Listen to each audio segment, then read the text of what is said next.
York Mets Nation, and welcome to the Bat Cave. Host, the Bat Frie Kenny Frie, and you know what day it is, right? Hump Day! That's right, it's Wednesday in December. Years unbelievable. Who would have thought this year has just blown by? And especially, it seems like once you hit a certain point of the year, it just seems to go faster and faster. I think that's usually around Halloween, sometime in October.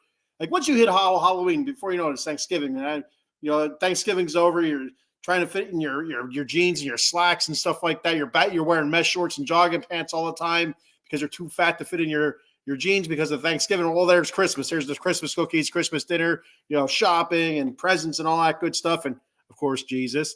And so it just goes by so fast. And all of a sudden you're in 2024. It's amazing. Every year it seems to go faster and faster. And it really sucks. It really does. The older I get, the faster it goes. And, the kids are growing so fast. And not to get all sentimental and mushy here, but, got to enjoy it. You really have to enjoy it. Got a couple, here we go. Got a couple comments here. Number one, Eileen. Hump Day! What's up, Eileen? Good morning. Hope you're working hard or hardly working. One of those two. Adam Glenn, what's up, brother? How you doing, Adam? The tag team, Eileen and Adam. There it is. All right, so let's hop into it. We'll be talking winter meetings and stuff like that. It's not going to be an overly long show. Not a whole lot to talk about. Not a whole lot happening yet at the winter meetings from the Mets. For anybody, really, you're still kind of waiting for those big dominoes to start falling, like a Shohei Ohtani or a Yoshinobu Yamamoto, guys like that. You're kind of waiting just for some big signings and then to get the ball rolling, to get those guys off the board. And it doesn't seem like that Shohei Ohtani's interested in the Mets. From everything that I've been hearing or reading online or hearing through other podcasts, that Shohei Ohtani's more teams like the Dodgers. I heard they're front runners. Who else was it? There was somebody else. It was the Dodgers. I don't think it was the Angels still. I think San Francisco's out. I think the Cubs are out, or at least long shots anyway. I don't think it was the Yankees anymore. I know I heard a lot about the Yankees and Ohtani, but I don't think it was the Yankees. There's another team, like a bigger market team, that's in the running for Shohei Ohtani. Reportedly, who knows? Now, I remember last year with I can't think of his name now. He ended up signing with the Twins. Hurt ankle dude. I can't think of his name. It escapes me. But anyway, the Mets weren't in the running for him. It was all San Francisco Giants, and all of a sudden the Mets were in the running for him, and the Mets signed him away from the Giants. After the Giants, he didn't sign the contract with the Giants because he failed the physical. And I wish I could remember his name. It starts with a C, I think. Carlos Correa. That's it, Carlos Correa. And so you just never know. When it comes down to like it's one of those deals. You hear the number out there, and then more teams kind of like, all right, this is where we got to start, and go from there. Try to outbid other teams, or try to run the price up on those other teams and pull out. So we'll see what happens. It's going to be interesting. I don't think Ohtani's going to come to the Mets. Now, the one that everybody wanted as Mets fans and stuff like that was Yoshinobu Yamamoto. From everything you hear, he's a real true blue number one starter, and that's the big pitching free agent. I mean, granted, he's never pitched in Major League Baseball. In the major leagues, it's all been in the Nippon League and stuff like that. And hang on one second here.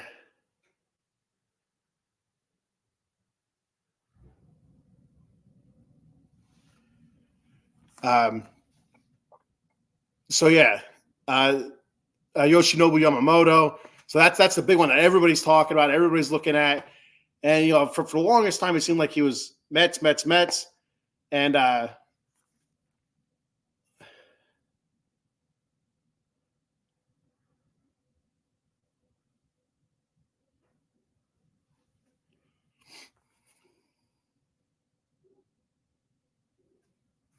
And bets for Yoshinobu Yamamoto. And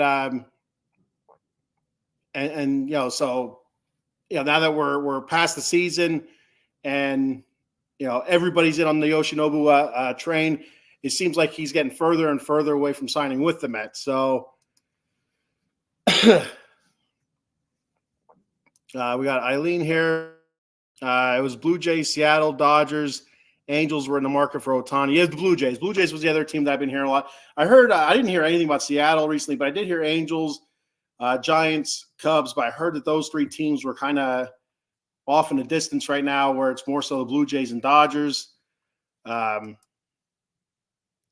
Carlos Correa. I could see the C. I just couldn't think of what the name was.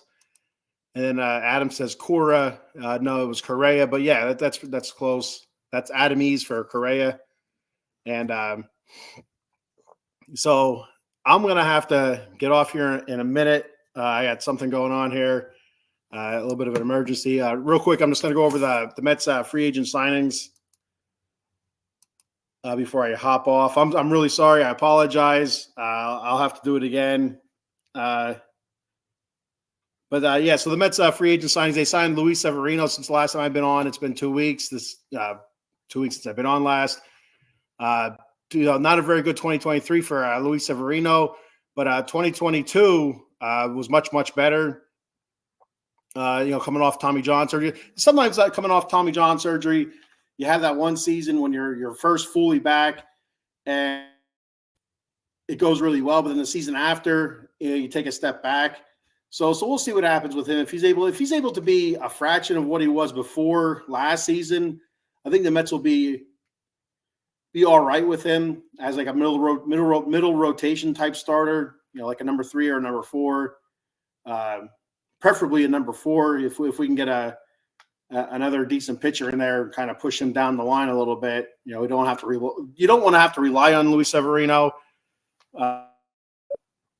He's historically mid to high 3 ERAs, so a lot of innings. Just last season, he shit the bed. A lot of injuries with the Yankees and stuff like that. What are you gonna do, right? They also signed right-hand pitcher Kyle Crick to a minor league deal. They picked up Tyler Heineman off of waivers. That's a catcher from Toronto, and they also picked up Cooper Hummel, a catcher. They picked him up off of waivers from Seattle.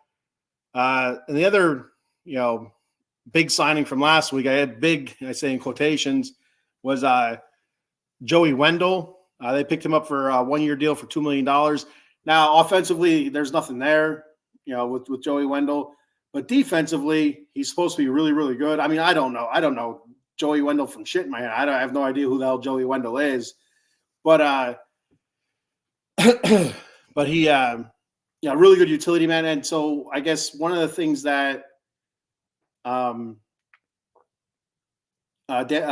David Stearns was talking about was kind of being defensive thinking. And so some of these signings that they've made so far was more in the thought of defensive replacements, maybe perhaps in games or like late in games and stuff where you'll see a lot of teams 7th, 8th, or 9th inning, they'll bring in like a second baseman or shortstop or a third baseman that's much better defensively than your normal starter to kind of hold down the fort. They won't necessarily get a bat, but they'll come in just for their glove. So that's kind of what Joey Wendell is. They also, I guess, are linked to signing Vlad Miguel Guerrero, which is Vladimir Guerrero's son. Of course, Vladimir Guerrero Jr.'s brother, obviously. But they're, I guess, linked to signing him once he becomes a international free agent. I believe that's in the beginning of January or middle of January, somewhere around there. But they're supposedly signing him to a contract. 17 years old. From everything I've read, a lot of upside with him. So we'll wait and see. What's it going to hurt? It's not going to hurt anything. Right-hand pitcher, they just picked up, I think it was yesterday, I believe it was, Michael Tonkin I think he pitched for the Braves last. He's a relief pitcher, so it's a good bullpen arm. Eats up a lot of innings. From everything I read, he eats up a lot of innings and stuff like that. which is good. You need guys like that when things aren't going well, or a pitcher comes out early due to injury. You need somebody to take up a couple innings and to kind of save the rest of your bullpen. So it's good to have those guys around. And also another infielder, Jose Iglesias. They signed him to a minor league deal with an invite to spring training. He was an all-star back in 2015, AL Rookie of the Year runner-up in 2011.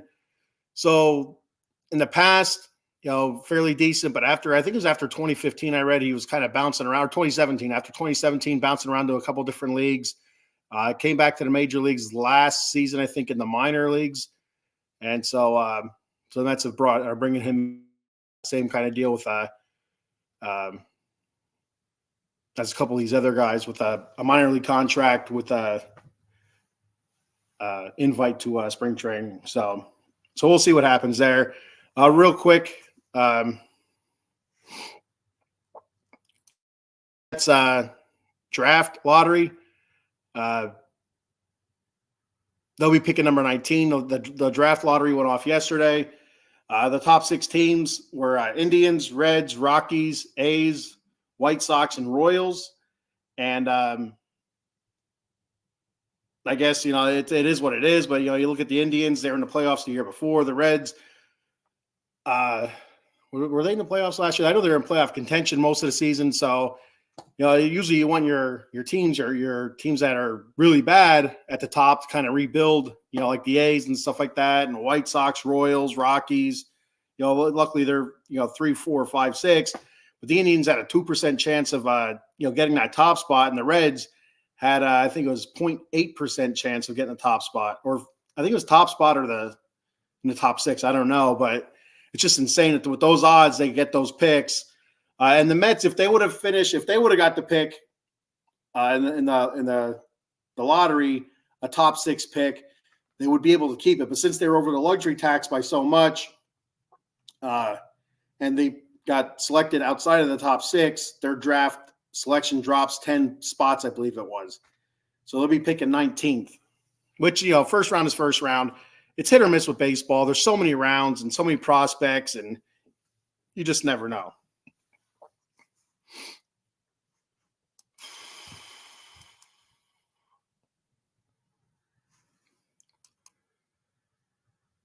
Good morning, Stacy. How you doing? You can check Stacy out Sundays at 11 a.m. on the Big Blue Power Hour, talking New York Giants football.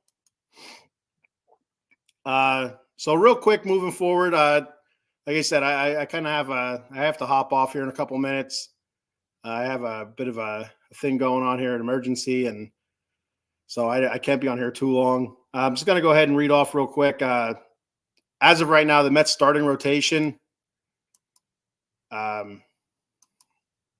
As of right now, we're looking at as our one is Kodai Senga, then Jose Quintana after him as our number 2. Right now, I have Severino at 3, McGill 4, neither Lucchesi or Jose Budo at 5. And so you look at that starting rotation, and it's not good. It's not good at all. And so they need to do something. So there are some free agent pitchers out there besides Yamamoto and if you consider him a pitcher now, I don't know. But yeah, Blake Snell out there, he's defending NL Cy Young winner. He also won the AL Cy Young a few years ago with the Rays. He was 14-9 last year with a 2.25 ERA. Jordan Montgomery, that's a name that just keeps coming up over and over and over again. He was 10-11 last year between Texas and St. Louis with a 3.20 ERA. He was 4-2 with Texas down the stretch with 2.79 ERA. Overall 1.193 WHIP. So that's not bad at all. Eduardo Rodriguez was 13-9 last year with the Detroit Tigers, 3.30 ERA and a 1.153 WHIP. Yuki Matsui, he's a big name that comes up out of the Nippon League, Japan, as a bullpen guy. His name's coming up a lot. So we, of course, we need our bullpen help, a lot of bullpen help, and Shota Imanga, another Japanese guy. His name comes up a lot for the Japanese out of the Japanese league, out of Nippon and stuff like that. He's like the next best starting pitcher behind Yamamoto coming over. So that's something. If the Mets can't get Yamamoto, a nice consolation prize would be Shota Imanga. Iminaga. I keep saying it wrong. Iminaga. And so that's a nice consolation prize if you're the Mets. He's not quite as dominant as Yamamoto, but his numbers, when I was looking at him, I didn't write them down, but his numbers were very comparable to what Kodai Senga's were. I don't know, before he came over, and we know what he did for us last season. And there's also a bunch of trade rumors with the Mets, with Shane Bieber, Corbin Burns, and Tyler Glass now. And my thought on those guys, if they're going to cost you a lot of prospects, I think you're just better off waiting to see.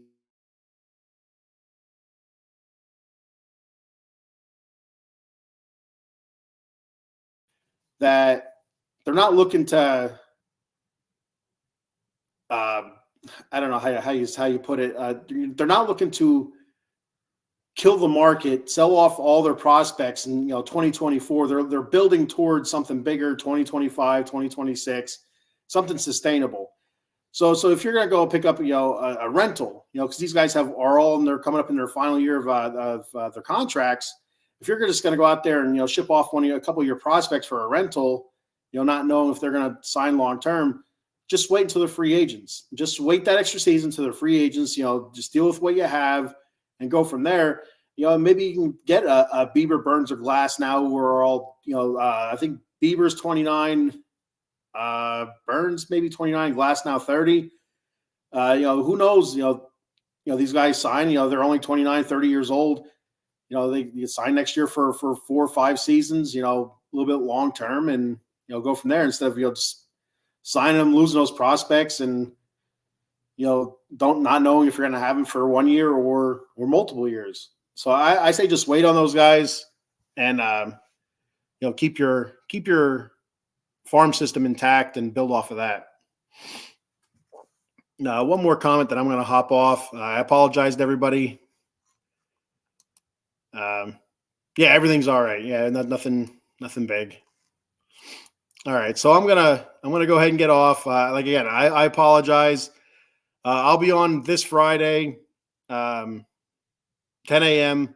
Silver and Black Lair, and then Saturday, I think 10 p.m. with the Atomic Drop podcast with Cowboy Dave. So I'll see everybody then. I apologize again. I'll have to do the Mets the back cave next week, and instead of skipping a week, I'll have to do it again next week. All right. Sorry, I apologize, and I will see everybody later. Stay safe.